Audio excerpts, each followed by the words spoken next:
I grew up in Dallas, Texas. My father was the head of the bakery there. You know, I've thought back about it. I had a very fortunate childhood, a very fortunate life, and I am aware that women and girls didn't have as many opportunities, but that actually did not affect me because my family was very progressive. My mother was a trustee at Radcliffe, so we had a lot of successful women, and that was, so I saw that as a role model.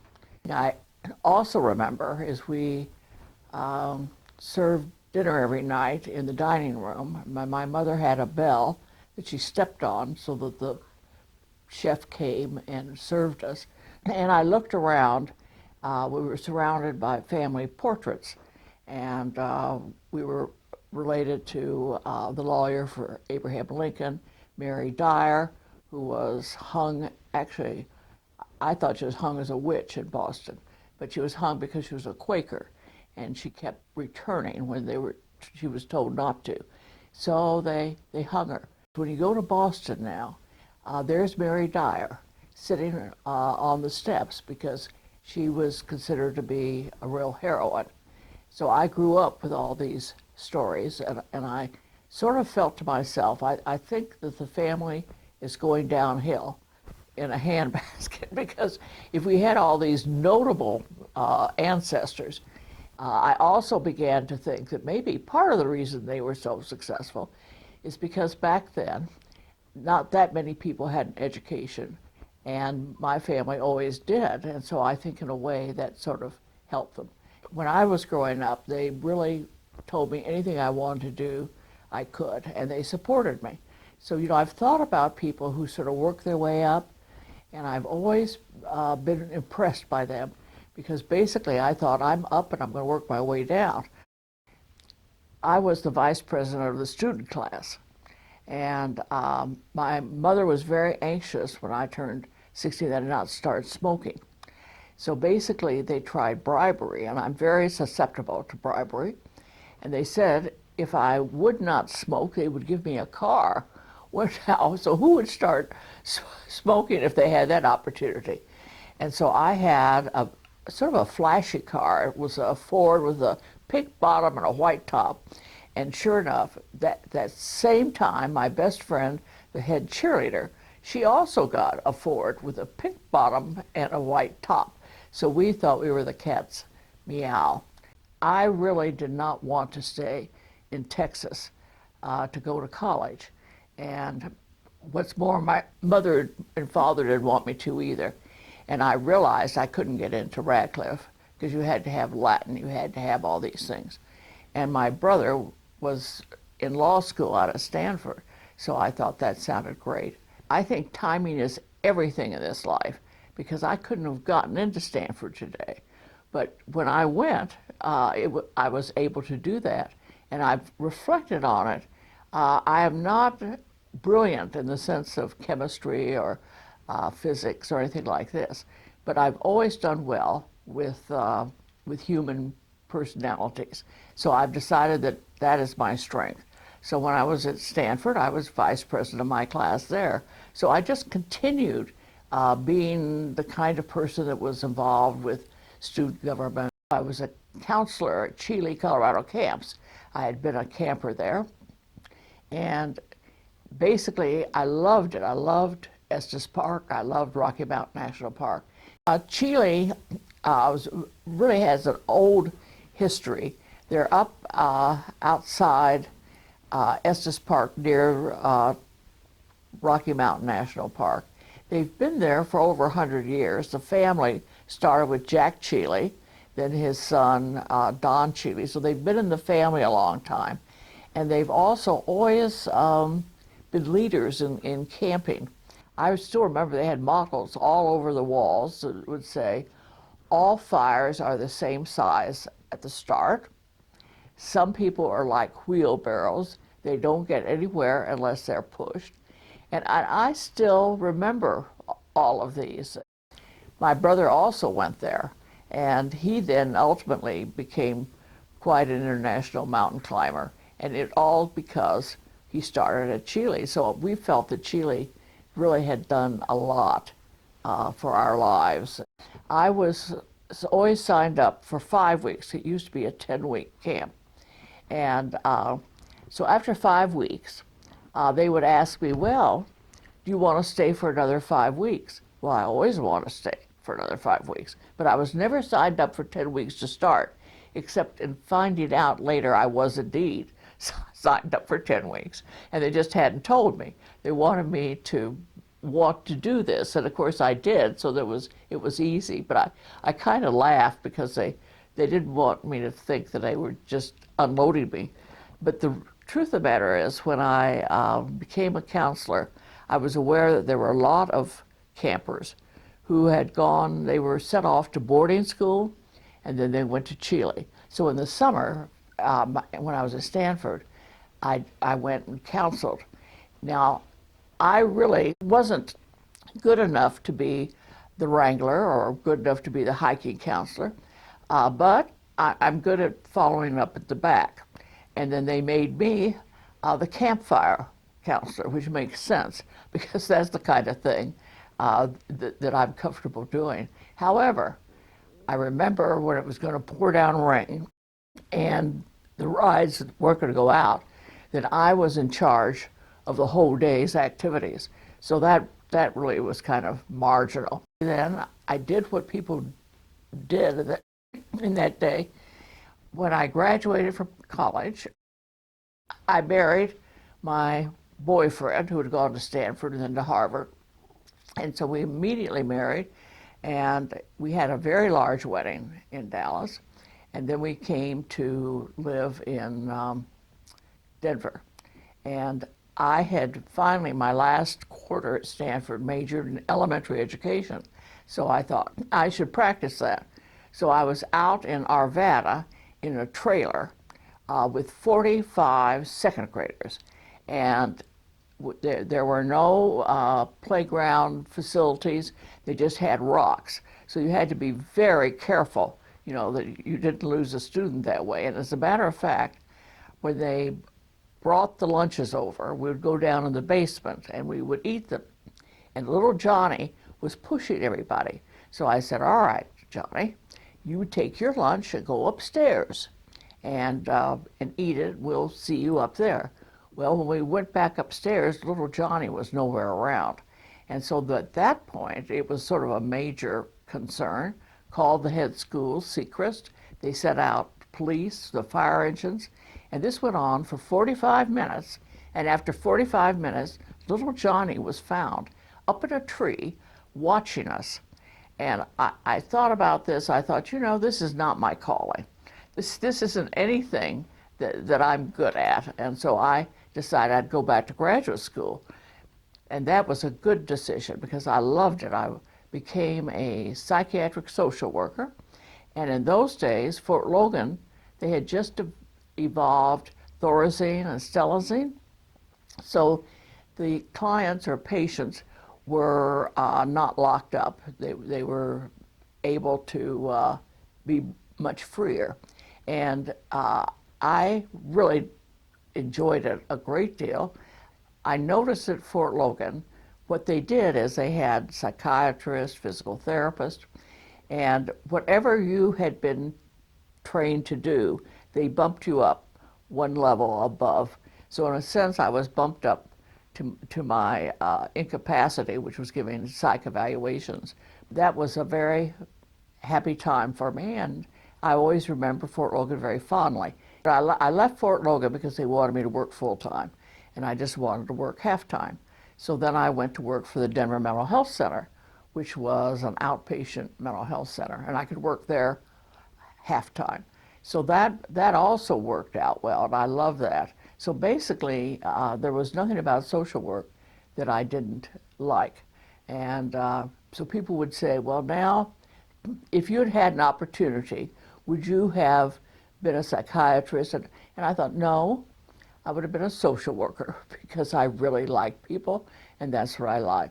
So that was how it evolved, and at that point, I stayed doing this until My husband and I were divorced, and I remarried. And the man I married, I met, he was on the Colorado Academy Board. Because the other thing that I've done is I've served on lots of boards because I like that. I thought he was wonderful. He was 13 years older than I was, but we had a wonderful life, and we had quite a row at Colorado Academy at the time. We had a middle school teacher who accused a high school teacher of being gay, and that in those days that was not to be publicized in a private school. So then there was a huge fight, and they invited everybody to come down to the hotel on Colorado Boulevard. I think it was the Hilton. Ken, who was the president of the board, my husband at that time, said he wanted the board just to stay quiet and watch, which is what we did. And sure enough, by the end of the evening, the people who were bringing up the issues, they'd gotten so obnoxious that it failed. And so that was a very interesting time because we lived on Pinehurst near the Colorado Academy campus, and they talked about burning a cross on our lawn. At that point, my husband died, and he owned radio stations. He had been National Broadcaster of the Year, and right before he died, he made me the CEO of these broadcasting stations. So suddenly, I wasn't just a licensed social worker, I was a CEO of broadcasting stations. And it's amazing, there is a difference in terms of how people perceive you and see you. I still felt like a social worker, but at that point, I was launched into a different stratosphere. So that was a good time too.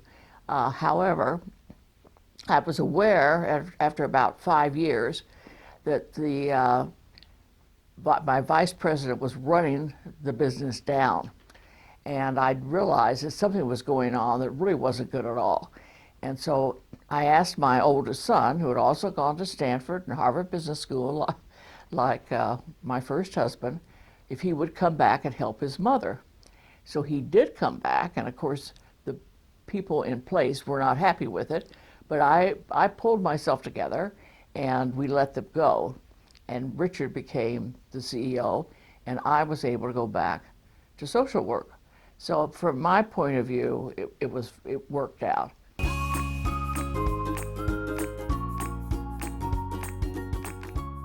No, it was my parents, and actually that's why I've looked back on my childhood. They basically always said I could do whatever I want to do, and they said they would help me. So I didn't have the kind of hard rags to riches. I started out very well, and then they would always support me. So I feel very fortunate. Both my parents were very community involved, and they were always very supportive and helpful. As I mentioned, my father ran the bakery. My mother's uncle was Uncle Wynn, and he founded Campbell Taggart, and then he founded Continental. So basically, we were in the bread business. My father would allow me to have tours of my groups to the bakery in the back and so forth. So as far as what I remember is just coming from a very supportive, loving family. I also worked with the Florence Critton home at the time with unwed mothers. And I remember thinking, because I heard their lives, because I was working with them to relinquish their children, the ones who wanted to. And I thought, these girls have come through so much and suffered so much. And then I began to realize how fortunate I had been. Mother majored in political science. And the reason she did that was because she didn't know anything about it. And she thought this would be an opportunity to learn about it. Meanwhile, Mother almost didn't graduate from Radcliffe because in those days you had to be able to swim. and mother did not swim very well, but she had to do that, so she overcame what she had to do, and she signed up to take a class that she didn't know anything about. On the other hand, I decided that a successful path would be for me to stay with those things that I could do. So I was not keen on chemistry or physics. I just took them because I had to. But I really stayed with those things that I knew I could do well. And that's what I've done all my life. It's the path of easiest resistance. Well, actually, my mother was very helpful with that. She said, whatever people say to you, just take it as a compliment. And of course, sometimes it's a little difficult, but I like that thought, that just take it as a compliment, just keep on moving. And by and large, I really have, either I have had people confront me or I've not paid enough attention to know I've been confronted.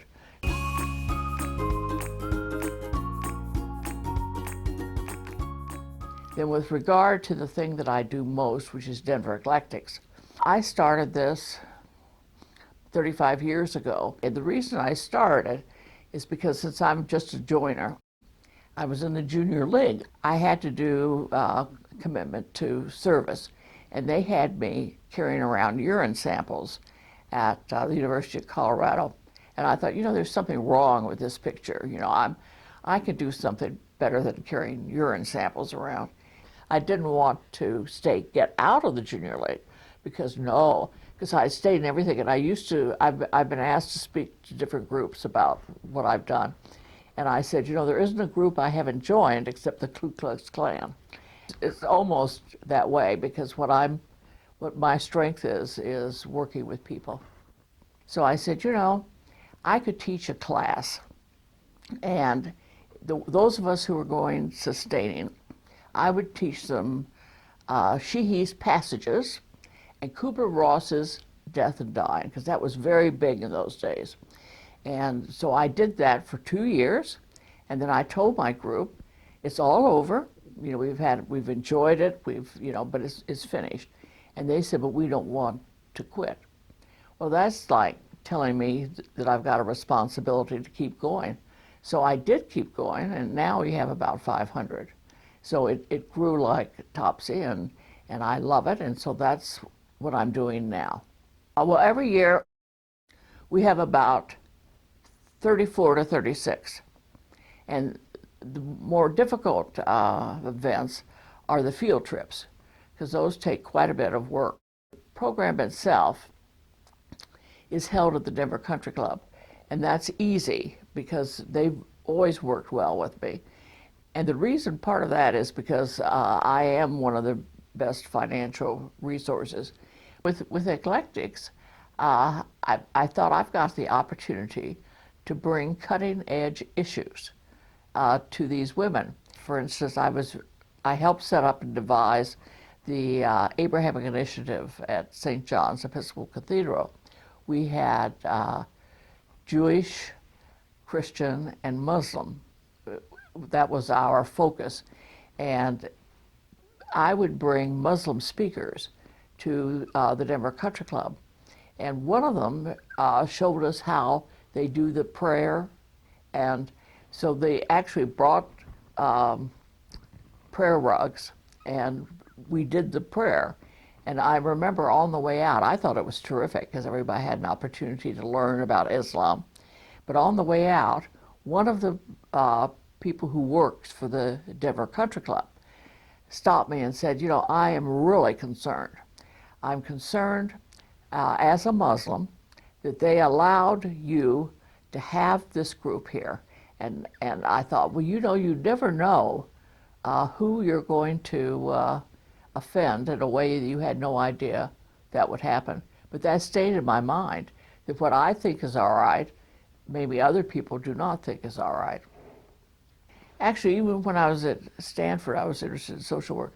I've just been interested in working with people. When I was at Stanford, I took a class where I was a sort of an intern at the juvenile hall. And I realized that I had a capacity to work with people who were different than I was. And I do remember that when I began to set up these programs, I had a supervisor when I was with the Denver Welfare Department, and she took a look at my resume, and I was to have an internship there. And she said, I don't like you. And I said, you don't know me. And she said, I know enough about you. I know that you came from privilege, and I don't like that, and I can tell that you're not going to be successful working with poor people. So I said, I think we're stuck. And she said afterwards that I was the best worker she ever had. So I felt really good about that she could say that. And so then I had her come and present to Eclectics on poverty. And so basically, as I've gotten involved with people, somebody said, you don't want to sit next to Lee because she's going to find out what you can talk about, and she's going to grab you. And so I feel like one of those ducks that reaches out and grabs people. But I am listening, and I am waiting to see, what you can present. I had Carlotta Lanier. She was very active in the Little Rock Nine. She had no idea that what she was doing was going to be received well later. And when she says she looks back on that time when she integrated, she said she feels it was her parents who were brave, because when she went in, they spit at her. They had rocks. I mean, it was sort of rough. I had at the time Jim Baker was the Secretary of State, and his wife was here presenting, and so I thought it'd be terrific to get her. And she was up in Boulder presenting, and it turns out that she's a born-again Christian. And so what she really talked about was Jesus and Christianity. And so I got a hold of her before she came, and I said, I want you to know that I have a very diverse group. I have agnostics, I have atheists, I have Buddhists. And so I went through the whole spiel. And she said to me, oh, Lee, I'm so glad you told me that. So then she came down the next day, and I was feeling very smug, because I just knew that she would talk about what it was like being the wife of the Secretary of State. I sit up on the first or second row so I can control things if I have to. And she talked about Jesus. So for the first 12 minutes, all she talked about was Jesus. So at that point, I thought, you've got to do something. And basically, then she switched gears. Meanwhile, I heard from my helpers that there were a number of people in the back who stormed out, ripped off their name tags. So in a way, that was quite a commotion. I like, for instance, we'll have again the St. Martin's Chamber Choir at Christmas time. So it's fun for me to have groups like the St. Martin's Chamber Choir. They have told me that I helped them get their start, which was very nice. It's been a very successful program. People have liked it because you get to come and you hear these programs, and you don't have to sign up for one topic for a month or something like this. And I tell people, if they see a program that they think they're not interested in, on Islam or something like this, I suggest they really come, because it's just an hour and a half of their time, and it gives them an opportunity to learn something. Not that they pay any attention to me. In terms of my experience at the country club, what do they say? The only thing worse than a church fight is a school fight. And actually, the country club can get into fights too. I had a program where I had a spiritual psychic come and speak. And one of my members' husbands thought I brought a charlatan, although she's been on the Today Show and so forth, so other people think she's legitimate in that sense too. But he contacted the officers of the Denver Country Club that I should be terminated, that Denver Eclectics should be terminated. So then my son also, he got excited, and he's also a member of the Denver Country Club. So basically he sent a message to the directors that if they were going to tell my mother what she could do, she could take her program someplace else.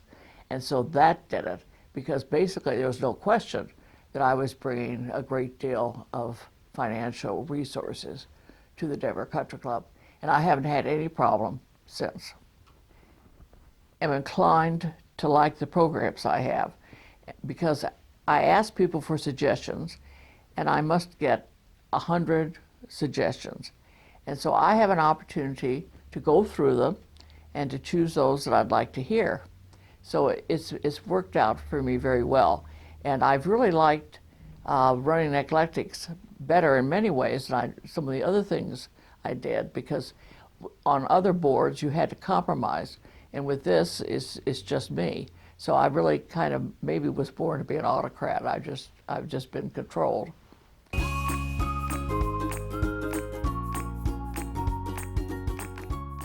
I've taken some field trips, like to Red Feathers Lake when it just opened. The field trips really are a lot more work, because particularly if you have to get a bus, but we do all of that, and we always have a number of field trips every year. One of our favorite field trippers is Dr. Colorado, Tom Noel, and he has done a lot of field trips for us.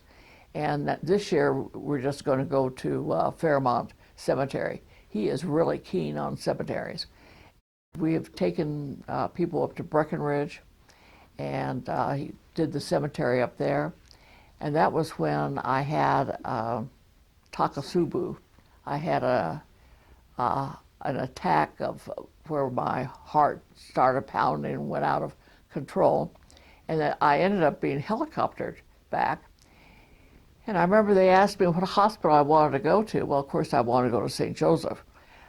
So that's exactly where I went. And then for a couple of days, I didn't know anything. I was completely out of it. They apparently brought my children in and told them to say goodbye to their mother. I didn't know that because I was already on a respirator and a ventilator. I recovered about the time the Bishop of Colorado came, and they were doing a prayer group around me. And that was when I pulled to.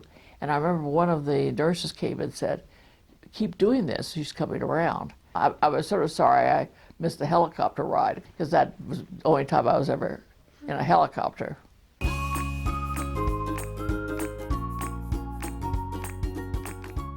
Yes, that's right, a connector. And other people say that too. And I particularly like connecting people who otherwise wouldn't have an opportunity to know each other, and yet it makes a big difference to both of the groups. So I've loved doing that. Wherever I've been, like at Stanford, I was vice president of my class. In high school, I was vice president of the student body. I've just always been gravitated toward that kind of leadership. And I'm not sure you would say I was competitive, but I always wanted to be successful. Therefore, when I went to camp, I worked my way through up to get all the awards. So I've always been kind of driven to keep striving, and so far so good.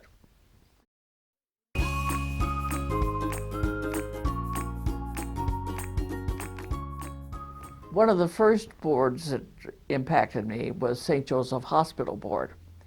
I was working with a group of, I think, eclectics in that neighborhood. And right about that time, St. Joseph wanted to grow and wanted to build those towers. And the neighbors were very upset about that. I've noticed that whenever institutions want to expand, the neighbors aren't always very happy about it. And so they were threatening to chain themselves to the trees in front. Well, this would be very bad publicity. So I went to Sister and I said, "Sister, I have an idea. With regard to the neighbors who want to grab a tree, let's invite them in and give them a lunch and give them a program." So that's exactly what they did. And at that point, they gave blood. So they didn't tie themselves to the tree, they gave blood. And Sister decided that I was so clever that she put me on the board, and I was the first woman non-nun on the board. That was quite a launching pad for me. And from then on, these other boards, like Colorado Academy, I was a parent there. It sort of felt natural to go into these boards. By that time, I had board training, so people wanted to have me. I imagine something like 20. I mean, it became a career, a board career. And again, I could do it because I didn't really have to work. I never worked in a position like social work or teaching that I would have made very much money. So it was very lucky for me to have come with the silver spoon. But I realize I've been fortunate, you know, that I've had these opportunities because I could do that.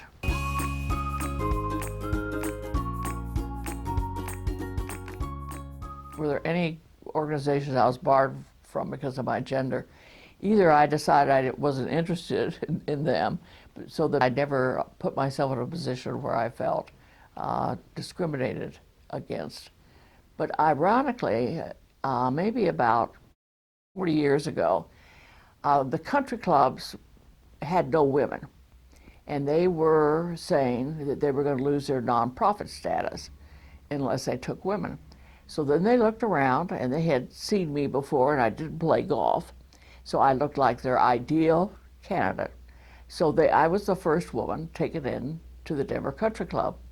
At the same time, my good friend, Joan Duncan, who was the mayor of Cherry Hills, applied to go into Cherry Hills Country Club. But they basically started asking her all these questions, and they went on and on. And she doesn't suffer fools lightly. So she said, "Gentlemen, please let me ask you a question. Do you like having a liquor license?" And so that was the end of that. So we were the first women. The Denver Country Club took me, and then Cherry Hills Country Club took Joan Duncan. They weren't anxious, didn't just race out to get more women, but they felt that they had complied with the expectation. Now, as it's turned out, I think that there may be 30 women at the Denver Country Club. Now, these are what I would call, these are the full resident women. There are a lot of women who are the associate women whose husbands are members, and then if their husband dies, then they're given the opportunity to be an associate woman. But they don't have quite the same level of opportunity, in the sense that I actually could play golf at the same time the men do, which is probably why they were glad I didn't play golf. I really feel like I've just been very, very fortunate. Well, like everything else, the junior league is evolving. And when I was in the junior league, they consider themselves very exclusive. And you had to be nominated, and you had to be this and that. We had a family friend here who nominated me. Subsequently, they now are open to people who are interested in doing volunteer work. And so that, you know, I've seen things become much more open and accessible to people. And I look back on that because I was also involved with the University Club. And back in those days, women could not walk in the front door. You were to walk in the side. No, I became a member outright at that time. And again, they probably had to take women too. Everything was beginning to have to open up for us. And for me, the timing was perfect, because just at the time they opened up, I was ready to join. And it wasn't much later that we could walk in the front door. Yeah, I think people don't realize that. They used to say that a lot of women today don't realize what some of the issues were back then. In a way, when things open up, you also have more responsibility. My family used to tell me that with privilege comes responsibility. I was always told that I had to give back, and I wanted to anyway. It's good that the doors have been opened, and for me, they swung open just at the right time. So I don't think they can go back. that way, and particularly if we're now going to get a woman president. I mean, things are really evolving, and it's just taking a little time, but it's coming.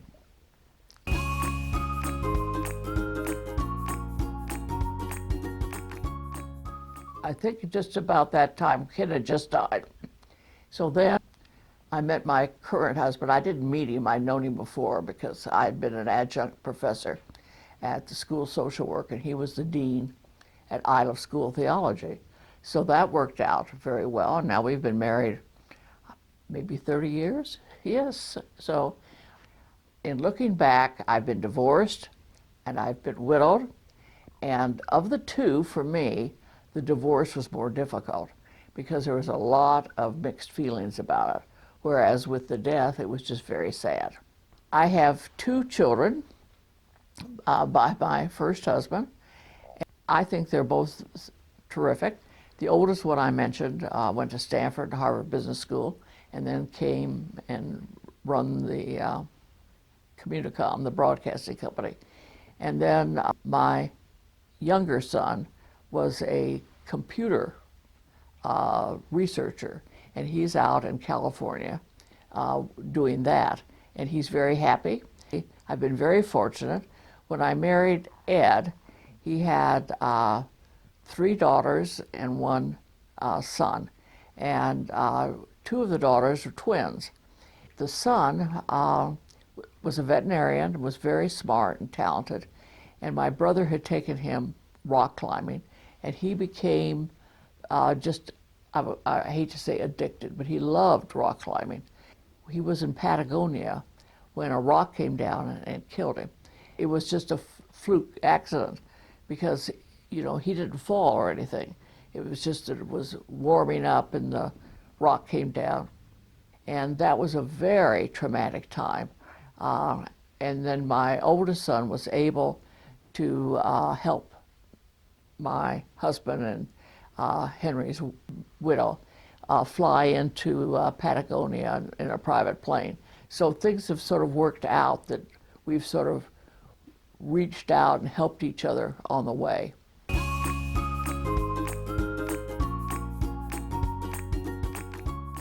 No, coming from privilege has been a serious asset because it gave me the opportunity to do what I wanted to. But I was always drawn toward people, so that it was a nice combination. So from my point of view, the only, I remember a few difficult things like little Johnny up in the tree, but by and large, I just feel very fortunate and I feel blessed. What is the saying, if you're given a lemon, make lemonade? I mean, so that's always been what I thought. And besides, I had more peaches than lemons.